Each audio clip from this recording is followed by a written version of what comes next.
If you've been following this series, you already know why content pillars are keeping you stuck. We covered that 2 weeks ago, and how the buyer journey approach helps you structure content that actually moves people forward, and that was last week. But here's the missing piece. Visibility alone won't bring you clients. You don't need more content. You need a funnel that guides your audience from curiosity to commitment.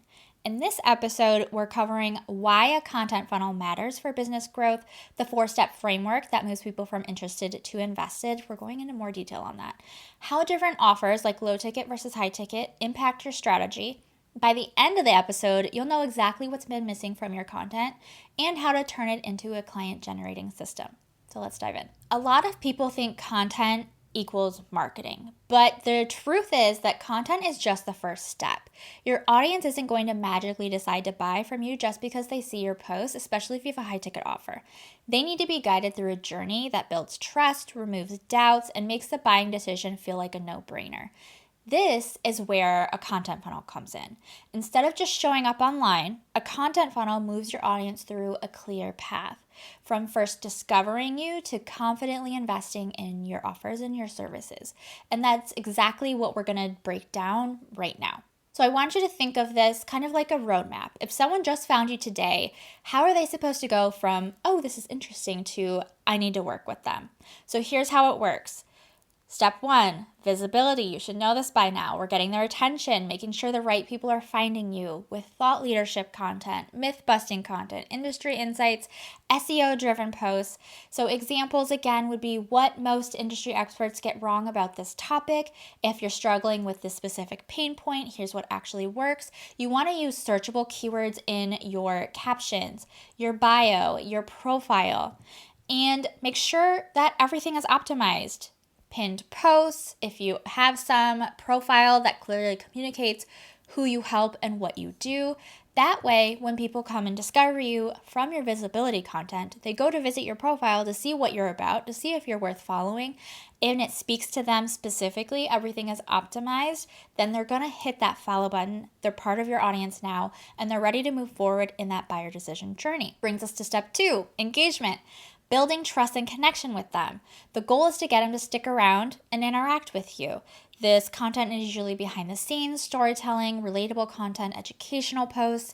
So something like, here's how I solved this pain point in my business and what I do differently, or I used to think this common misconception, but here's what changed everything. A personal story that humanizes your brand and makes you more relatable. You could use interactive content like polls, you could do Q&As, you could do open-ended captions to invite engagement. And then we're into step 3, which is objection handling, proof and persuasion. You want to address doubts before they even ask when it comes to purchasing your offer. This could be case studies, testimonials, client transformations, FAQs, something like how my client went from this struggle to getting this result in just this time frame. Or do I really need this if I already have this, or I've had this experience? These are the common sales objections that you get from your clients. Or maybe even, here's what my clients say about working with me. People don't buy because they have a lack of trust or clarity, and your content needs to proactively answer their unspoken doubts and show why your approach works. So if you haven't yet, start collecting and sharing client wins, even small ones. Social proof makes a huge difference. And don't just screenshot and share the screenshots of the reviews. Use them to their fullest potential. You could do a carousel of how my client went from this to this, or a reel showing how you worked with this client and this is what the results were. Really show the proof and not just the review. People don't care about just the review. They want to see all of the things behind it. Do the full story.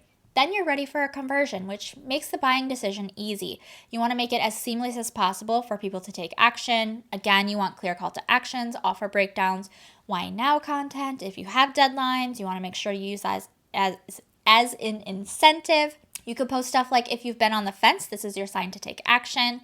A direct comparison of you versus competitors, or you versus whatever their objection is. If your audience doesn't know how to work with you or why they should do it now, they'll hesitate. And hesitation is what kills conversions. Now, we've done a couple of audits. I want you to look at your specifically promotional posts right now. Are they clear? Are they engaging? Are they interesting to read? And is it making it easy for people to say yes? Do you have a clear call to action of, if you say, for example, book with us now, how do they book with you? What do they do? Where do they go? Do they DM you? Do they go to the website? Is there an inquiry form somewhere? Should they drop a code word and then you have a chatbot automation set up that automatically sends them things or completes an intake form? Like, tell them what to do specifically so they don't have to guess. Now, not every offer follows the same timeline. So if you have a low ticket item like $27 template, for example, or a high ticket service like $5K a month done for you package, these require different nurture approaches. So here's what that looks like. A low ticket offer is usually quick sales, they're impulse buys. Your funnel can move fast. They might not even need a funnel. They might purchase right at the awareness.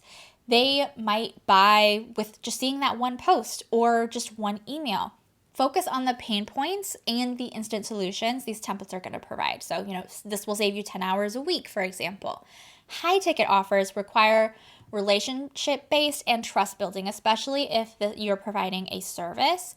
Your funnel is going to need more nurturing. They might need multiple touch points, social, email, phone calls, things like that. Focus on value, proof, and personalization. So we want case studies. We want to have personalized DM conversations with them. We want to have email sequences that speak to them specifically. The key is to match your content strategy to your offer's buying cycle. If you're selling something high ticket, you can't just post and expect people to convert immediately. It's going to take time. Most of our clients do have high ticket offers, and we start seeing interest, awareness, consideration happening by about month 3, and conversions are starting to happen about month 6. So it does depend again on what your offer is and what your typical buyer journey is, buyer timeline is, but the higher priced items typically take a bit longer for momentum to start going. Now, if you're having problems with your promotional posts, I want you to answer these questions. Did you actually tell people what to do next instead of just book a call? Did you tell them how to book a call with you? Did you tell them to go to the link in the bio? Did you tell them to DM you? Did you tell them to call this number or website or text? Or did you give them the actual next steps? And number 2, did you address any objections? So if they're saying stuff like, I'm not sure this is right for me, did you build trust before asking for the sale? Did you have testimonials and case studies and, common questions? Figure out what's missing in this piece, and that should be your next content priority. So, let's recap real quick. A content funnel turns visibility into conversions. You need all 4 stages: visibility, engagement, objection handling, and conversion. Different offers require different nurture timelines. Don't expect a $5,000 client to buy from a single post. This wraps up the Buyer Journey series. If this series helped you, let me know. I would love to hear about it, hear what your experience has been, what changes you're going to make to your content funnel. If you found this video helpful and want more support, join the free Social Media Manager Lounge, grab my best freebies, or check out my templates and masterclasses. It's all linked in the description. And every month in 2025, I'm picking one person to win a free class, template, or bundle. To enter, drop a comment with your biggest takeaway, screenshot it, and post it to your Instagram stories tagging Sugar Punch Marketing. Thanks for watching, and I'll see you next time.